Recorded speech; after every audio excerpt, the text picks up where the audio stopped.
All right, so today we're going to tackle a topic that I think is super important these days, and that's antibiotic resistance. Definitely. We're seeing it more and more and more and more. And Scary stuff. yeah, scary stuff.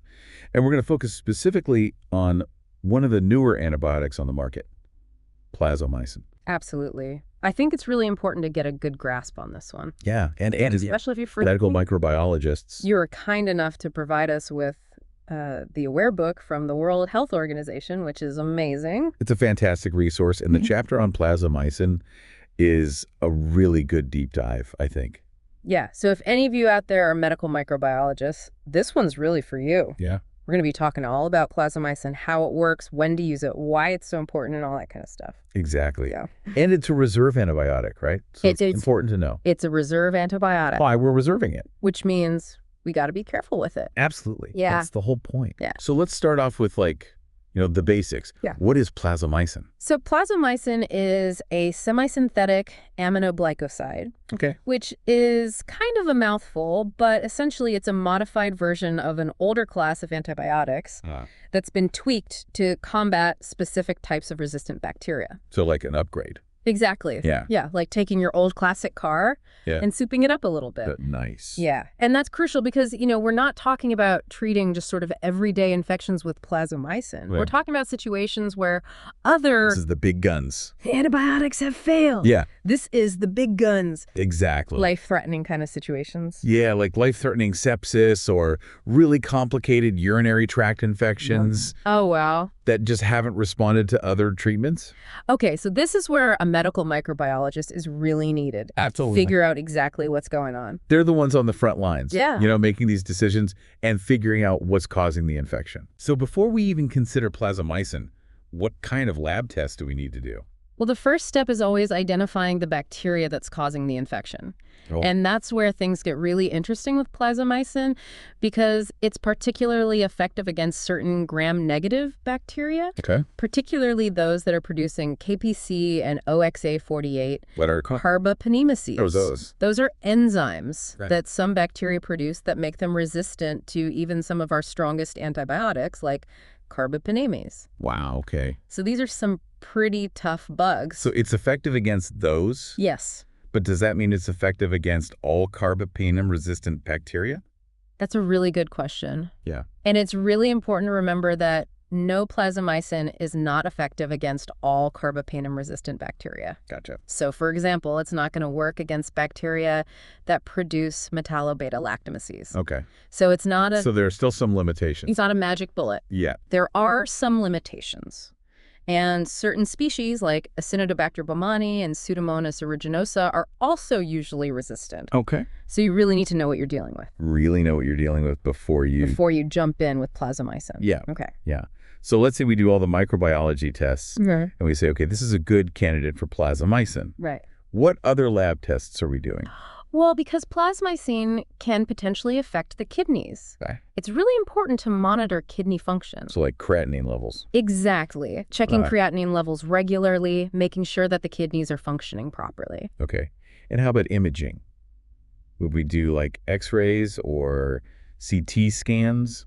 Imaging definitely plays a role in managing the patient and figuring out, what's going on, Sure. especially depending on the infection site. Okay. But the choice of imaging wouldn't be specifically because we're using plazomicin. Okay, so that's more of a clinical decision based on Exactly. more tailored to the patient's specific situation. Okay, so let's say we've done everything we've said. Okay, this is definitely Fine.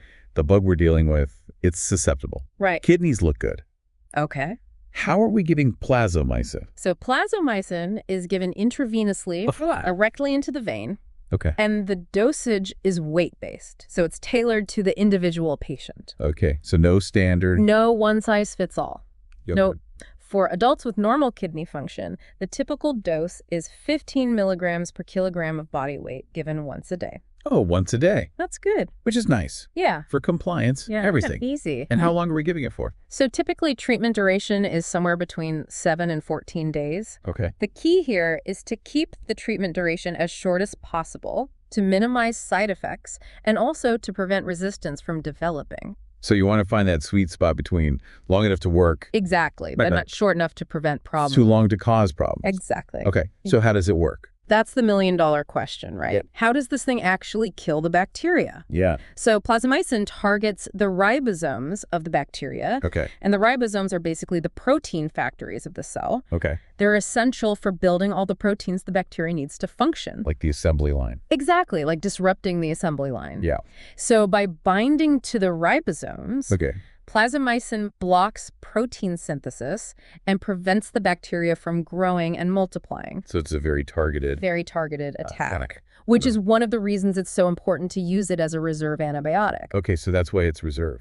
Yeah. We don't want to overuse it. Exactly. We Yeah. don't want to overuse it. We want to make sure it stays effective. Yeah. We don't want those bacteria developing resistance. We want to preserve it Exactly. for when we really need it. Preserve its effectiveness. Okay, so we talked about the definition, clinical presentation lab tests, treatment mechanism of action. Right. What about the epidemiology? Where does plazomicin fit in? So as we've touched on, it's a reserve antibiotic, right? Yes. It's part of the World Health Organization's AWARE classification system. Right. And that system is really designed to guide clinicians Right. on how to use antibiotics responsibly. Yeah, to combat resistance. Absolutely. Yeah. So the AWARE classification basically says, okay, here are the antibiotics we use for common infections. Right. Here are the antibiotics we need to watch for emerging resistance. Okay. And here are the antibiotics that we reserve for those really tough cases. Okay, like plazomicin, Exactly. So plazomicin is right there in that reserve category. reserved for those really challenging situations. Yeah, exactly. Okay, and what are some of the most likely pathogens that plazomicin is used for? So we talked about this before, but it's particularly good against carbapenem-resistant Enterobacterales. Right. Especially the ones that are producing those KPC and OXA-48 carbapenemases. Right, those enzymes that make them resistant Exactly. to other antibiotics. So it's a really valuable tool in our fight against these difficult-to-treat infections. Wow, so it sounds like this plazomicin is a really powerful new... It's a powerful tool, Yeah. but it's important to remember it's not a cure-all, Right. and we have to use it carefully use it wisely. with a good understanding of its limitations. Absolutely. Yeah. All right, well, I think we've covered a lot of ground I think so. just in this overview Yeah. of plazomicin. Absolutely. And we're going to test your knowledge a little. Little pop quiz. Little pub quiz. All right. Are you ready? Hit me? Okay. Let's do it. All right. So first question, true or false? Plazomicin is effective against all types of carbapenem-resistant bacteria. Oh, okay. So we know that it's good against those KPC and OXA-48. Right. But I feel like you said that it wasn't good against all of them. You're remembering correctly. So I'm going to say false. That is correct. Okay. It's not effective against all carbapenem-resistant bacteria. You got to watch out for those metallo-beta-lactamase producers. Right. Those are the tricky ones. Exactly. Okay, good. What's next? All right. Question number 2. What is the primary mechanism of action of plazomicin? Mechanism of action. Think about those tiny little factories in the bacteria. Oh, you're talking about ribosomes? I am talking about ribosomes. So it binds to the 30S ribosomal subunit, Yes. and it prevents protein synthesis. You got it. Yeah. Blocks that assembly line. Awesome. What else you got? All right, question number 3. Let's put this into practice. Okay. We've got a 70-kilogram adult patient with normal renal function needs treatment with plazomicin. What is the appropriate daily dose? All right. So we're going to do a little math here. Well, math. So it's 15 milligrams per kilogram. That's right. So 15 times 70 Yep. is 1050 milligrams. You nailed it. Okay. Math skills are on point. All right. I'm ready for the next one. Okay, question 4. Why is plazomicin considered a reserve antibiotic? Ooh, this is a big one. This is about stewardship. Yeah, we want to make sure we don't overuse it. Right. We want to preserve its effectiveness. really. Keep it for when we really need it. That's the whole point of the reserve category. Yep. Save it for those tough cases. Okay, last question. Last question. What are the 2 most important side effects to monitor for in patients receiving plazomicin?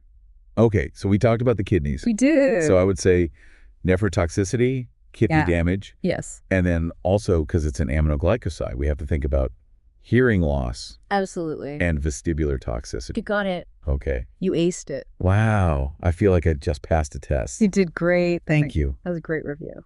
So what does all this mean for our listeners out there, those medical microbiologists who are dealing with these tough infections? And I think it really highlights how important plazomicin is. Yeah. Especially for those carbapenem-resistant Enterobacterales. Right, the ones that are really tough to treat. Exactly. But it's also a reminder that it's not a magic bullet. Right. We can't just use it for everything. We got to use it carefully. Yeah, we got to use it carefully.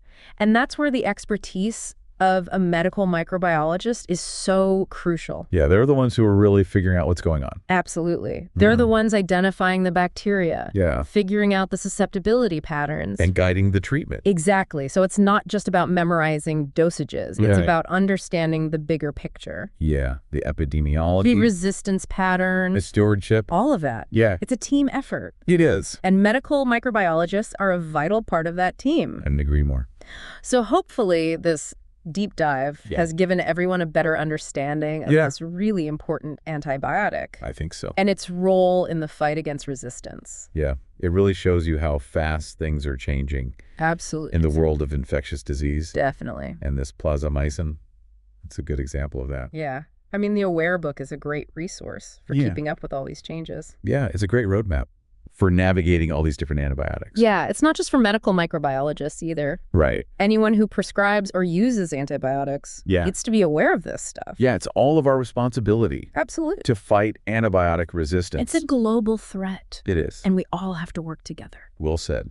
So we've talked about the definition, clinical presentation, lab tests, treatment mechanism of action, epidemiology, most likely pathogens. We really covered it all. We went deep. Yeah. Hopefully our listeners have a much better understanding of this plazomicin. I think so. And how it fits into the bigger picture. Absolutely. It's been a pleasure talking about this with you. Yeah, it's been fascinating. I've learned a lot. Thank you so much for coming on the show and sharing your expertise. My pleasure. And to all of our listeners out there, thank you so much for joining us on this deep dive into the world of plazomicin. We hope you found it informative and helpful. And until next time, stay curious. Stay curious. And remember, wash your hands.